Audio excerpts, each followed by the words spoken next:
Thank you for joining me. Hi. Nice to virtually meet you. It's nice to virtually meet you too. I'm Lady Rae. Welcome to A Poet Scene. How's your life today? It's pretty good. Been looking forward to this. Yes, me too. You are the first person I'm speaking to. I don't remember the last time I could think. No, no, no. I take that back. I interviewed my cousin Ashley a couple weeks ago, but you're the Okay, first artist as far as like poetry and things like that I've gotten a chance to speak to in a long time. So I'm excited. cool. Yeah, yeah. So where are you from? I am from Wisconsin, born and raised. Oh, okay. All right. Never met I nobody was from Wisconsin before. I was born in Milwaukee and now I live about an hour and a half north of there. So Okay. All right. I'm from Pittsburgh, Pennsylvania, born and oh, raised. nice. I've been here all my life. So yeah, never even thought of going to Wisconsin before. I have family out in Pennsylvania. My mom's side of the family is out there. Oh yeah, are they in Pittsburgh? Um, they're closer to Philly. They're in Okay. uh Derby Line or Line Lexington. I don't remember the name of it. Oh, okay. Not familiar with that, but Yeah, it's a small town outside of Philly, like a half hour, 45 minutes outside of mhm. Philly. Okay. Okay. Well, who is Pamela Walsh? That's a hard question to answer because that is answer is always changing. Mm-hmm. Okay. Um, I it's really just in the last year that I have even considered calling myself an artist. Other Mm-hmm. people have called me an artist for quite a while, but I've never been comfortable with it. Mm-hmm. You know, it feels it still sometimes feels like how do I explain it? Like I'm trying to be something I'm not, but I am an artist. Mm-hmm. It's that whole a lot of artists have this issue, the imposter syndrome, Mm-hmm. you know, and yeah, some days are worse than others. And I used to call myself a creative because Okay. I wasn't going to deny my creative nature, but I felt like giving myself the title of an artist was too much. Okay. I understand. So I get it because I have a hard time writing a third person. I have a hard time writing um, if I'm going to go perform somewhere or anything like that, and they ask for a little bio, Hmm. it's kind of hard to brag about yourself or talk about yourself in that type of way. So I understand. It is. It's really hard. It is. I mean, I have just like in the last year learned how to take a compliment without damn near fainting. Mm, yeah. So, it's been a ride, I'll tell you that much. Okay. So it's just all settling in. Yeah, the doing the spoken word poetry, I think has brought me out of my imposter syndrome more than anything else ever has. Hmm. And I attribute a lot of that to Lady Shine and the poetry community on TikTok because Nice. they are so welcoming and um, supportive, and they don't allow apologies. They don't Yes. allow Uh-huh. trigger warnings or any of that stuff. Yeah. You are who you are, come as you are, and spit your piece. Yep. You know, I I love felt that. that. I felt that. So again, I thank you for sending me that live link because I wouldn't have known about it. And I felt that, like I said, it just being in that space for that little bit of time that I was in, I actually fell asleep on it because I was tired. But I was there as long as I could. I actually think I missed your ending. I fell asleep before you got a chance to because she said you were finishing it off. So I did the same piece I did in the beginning. So if you heard me oh, in the okay. beginning, yeah, she just wanted me to close it out with it. Oh, So okay. Got it. Got it. Yeah. They feel very welcoming. So I'm glad that, you put me on to that. And I can't wait to talk to, other people from that. Being that you mentioned TikTok. So this is how I got a chance to see some of your work and get a little idea of who you are. I see that you have a quote on TikTok. It said, be the calm voice in the chaos. Do you feel like you are the calm voice in the chaos? And have you always been that? I feel like when I am following my intuition and higher self and spirit, very Mhm, much so. mhm. But I also have to admit that there have been times that I have been the chaos. So, Oh, accountability. I love that. hey, we all have things we need to work on Yes. and improve upon. And if there was no room for improvement and growth, then what's the point? Why practice? Why Uh-huh. do anything if you're Mhm. already perfect? Yes. I love that answer because you're absolutely right. Be accountable for it. You're not always going to be calm. So I love, thank you for that honesty. I appreciate it. And that's part of growth because It- there is going it- to it- always be something to work on. yeah, there was a Always. point in my life where I did not take well to criticism, no matter how kindly it was presented or how constructive it was presented. I Mhm, didn't deal with it well because part of it was I always felt like I wasn't good enough, and that was people just confirming it. And it took a long time for me to come around to the point of being accountable for my own actions, my own thoughts, mhm, and reactions. mhm, And when I finally realized that I was reacting badly to somebody who was not intending anything bad, you know, and that was a hard pill to swallow. And it came with a whole lot of other lessons and that were unpleasant, but I'm glad I got through them because on the other side, I feel like I am more of the kind of person that somebody can come to with issues and problems and feel heard and understood.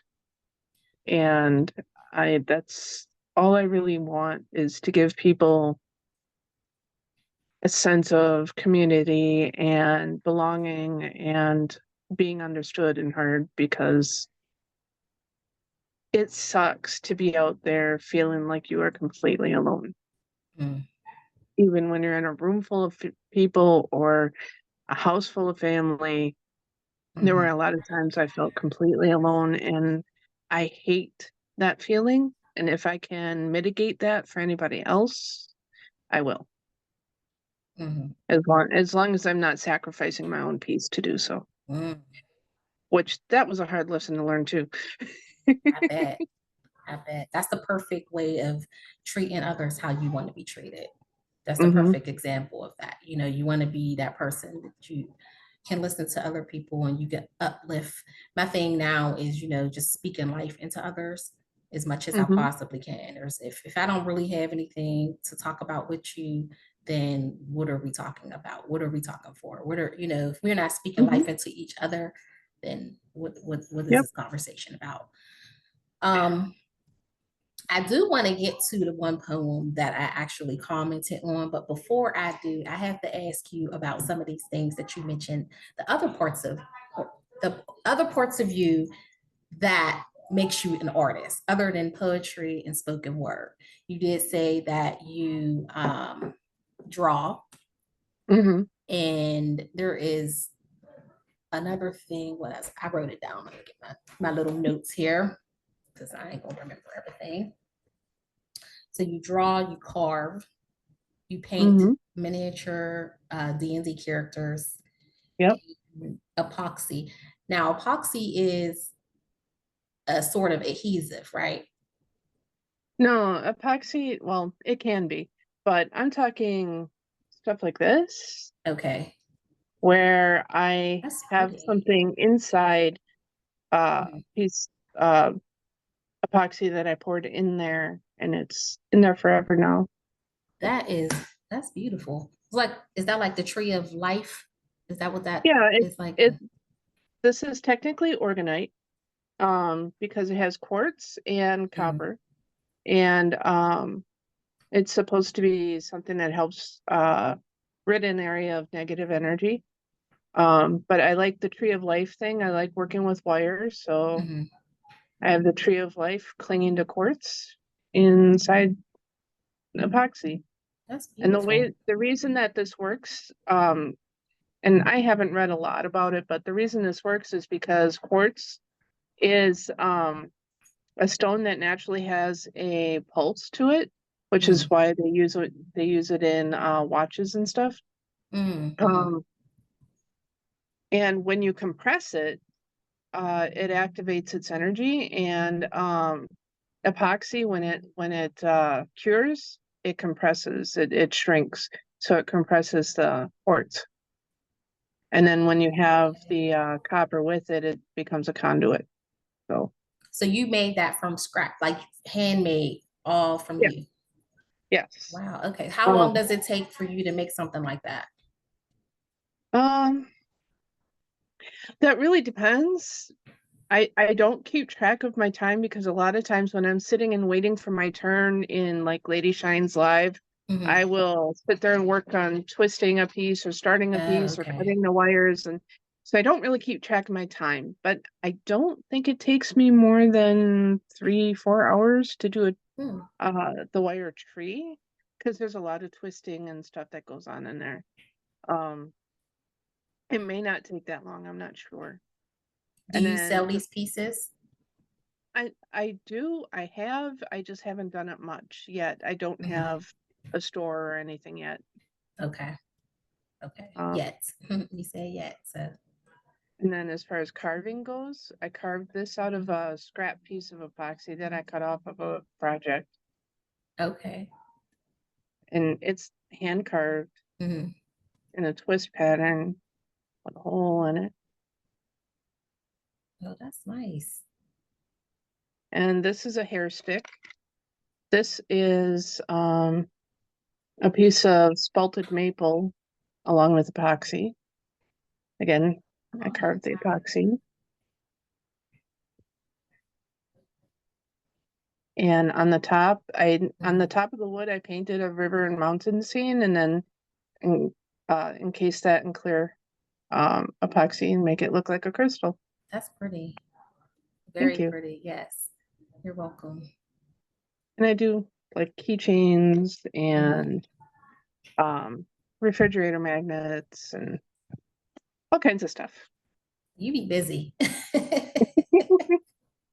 See, I most of the stuff I just do little by little when I can afford to buy the epoxy to do it, and the magnets to put in them and stuff like that. I've accumulated a fair amount um now, but um I'm not terribly prolific, but if I start Mhm. selling this stuff, I'll be able to afford to buy more.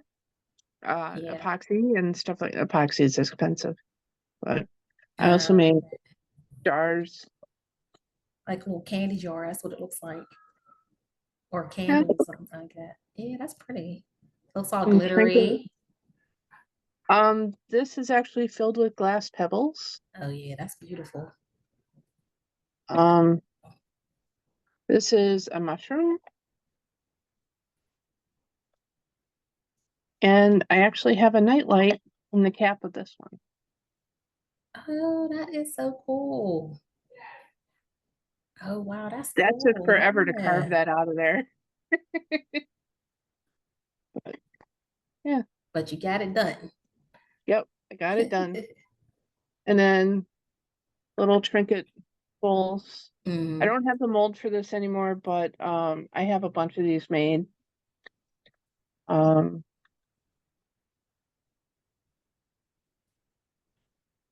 These are items that it reminds me of like when you go somewhere to visit and then you go to the store to bring things back, yep, bring people things back. That's what it reminds me of. Like a what is that? What is it called? I want souvenirs. to say trinket. Yeah, souvenir, like a souvenir store. Couldn't get the word out. Hmm. That's what this reminds me of. Like you could put that in a store. People come visit Wisconsin, and before they leave, they want to go grab some stuff to take home. this is, yeah, you are very creative. That absolutely. I mean, Yeah. I've got a lot more of this kind of stuff too, but it's a little hard to get it all in one spot. Yeah.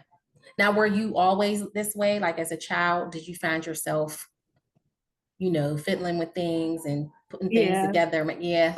Yeah. I was always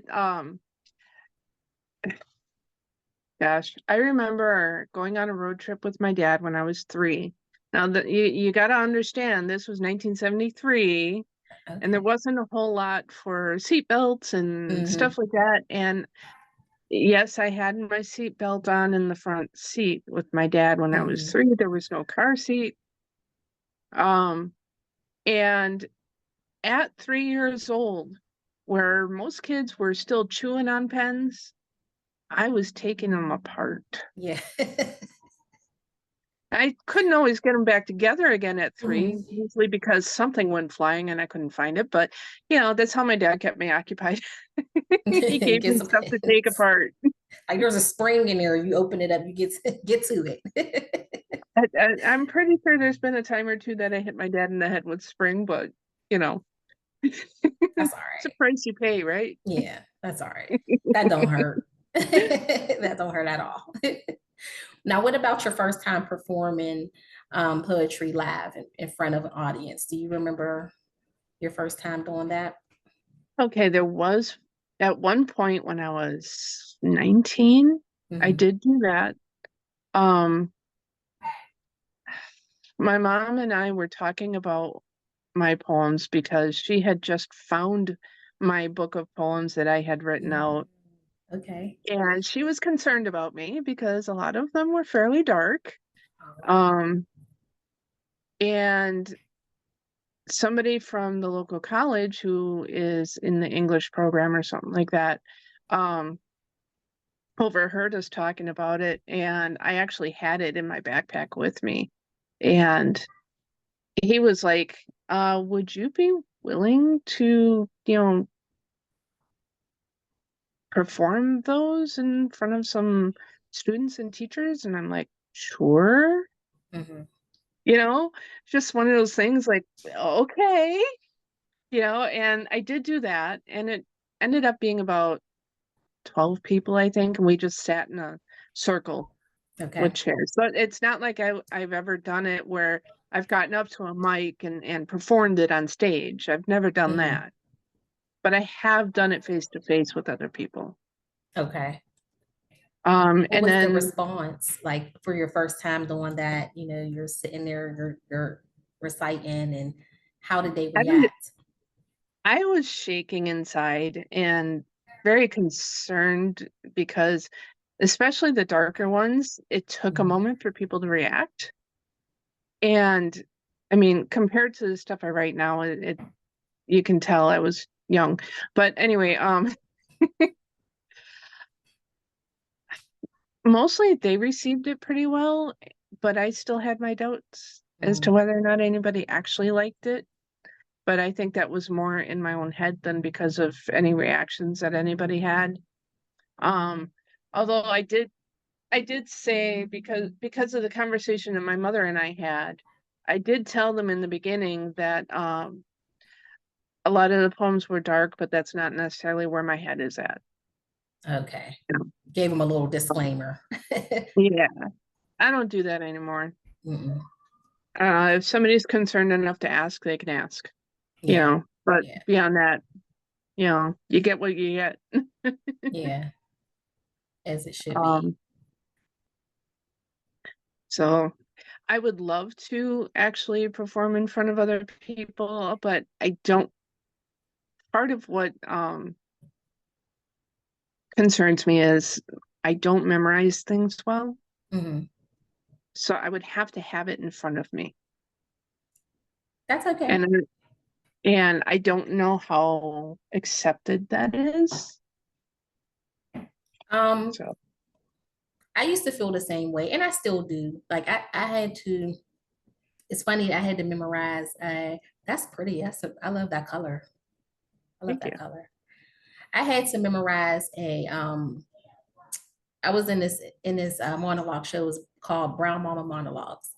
And that, what I wrote was longer than any of the poetry in my books and things that I've recited. And I memorized that entire speech. I memorized the whole thing when it came time to standing up there and performing in front of people. But for some reason, I get nervous when it comes to my poetry and I'm trying to recite it in front of people. So I do bring my book, or I do bring whatever I wrote it on my phone, whatever, things like that. But I used to feel the same way because you can, it seems more effective when the people who are speaking and they're not using books and stuff, they seem like they're, you know, they get and be a little more animated and things like Right. that.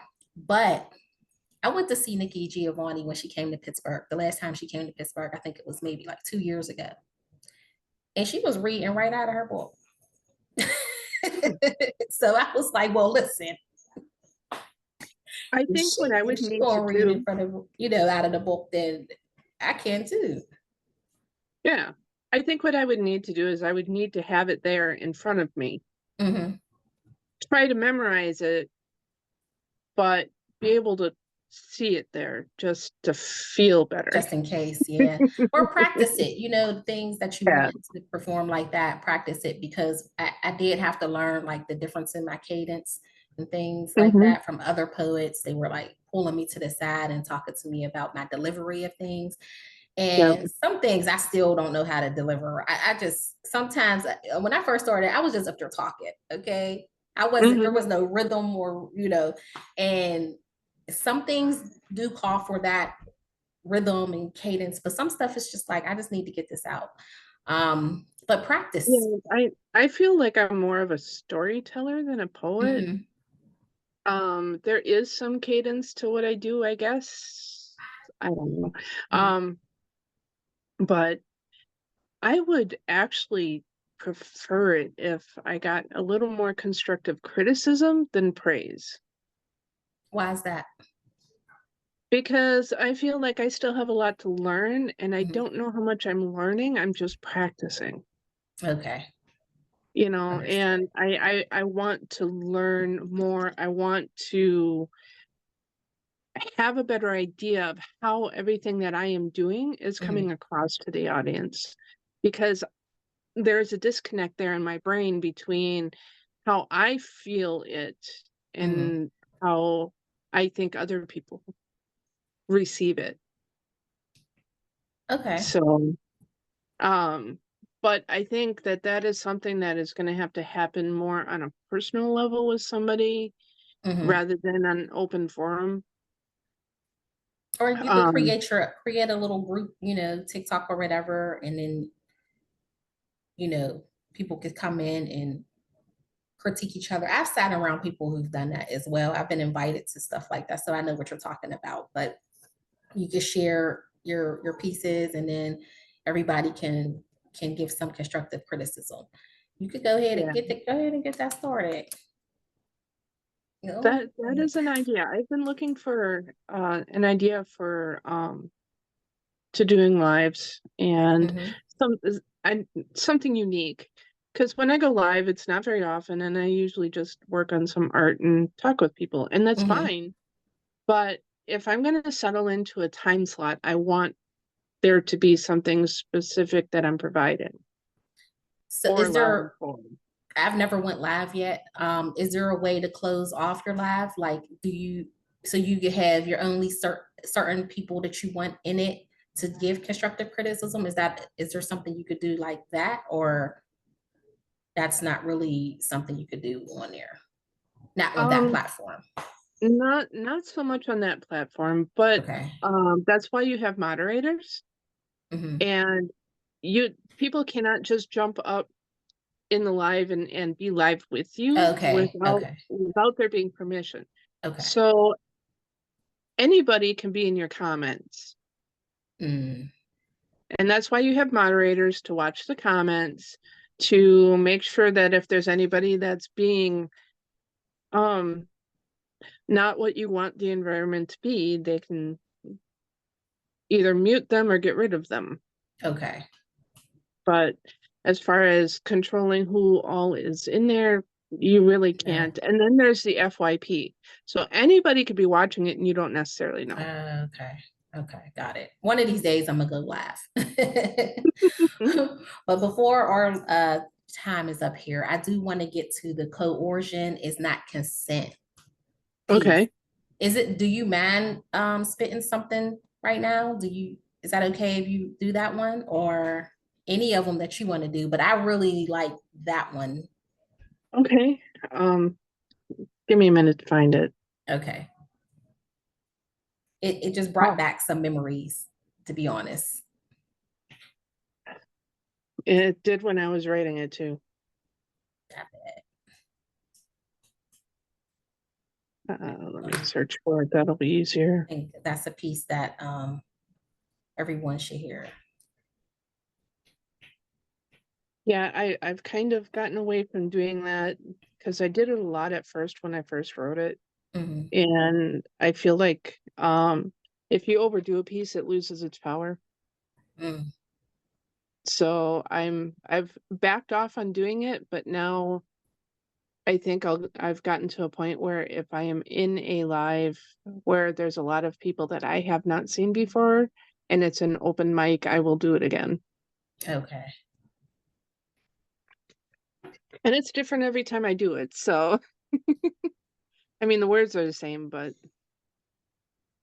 coercion is not consent. No is a whole sentence, not a question or suggestion. No is the entire answer, not an invitation for coercion. No, backed by tears, should have changed your decision.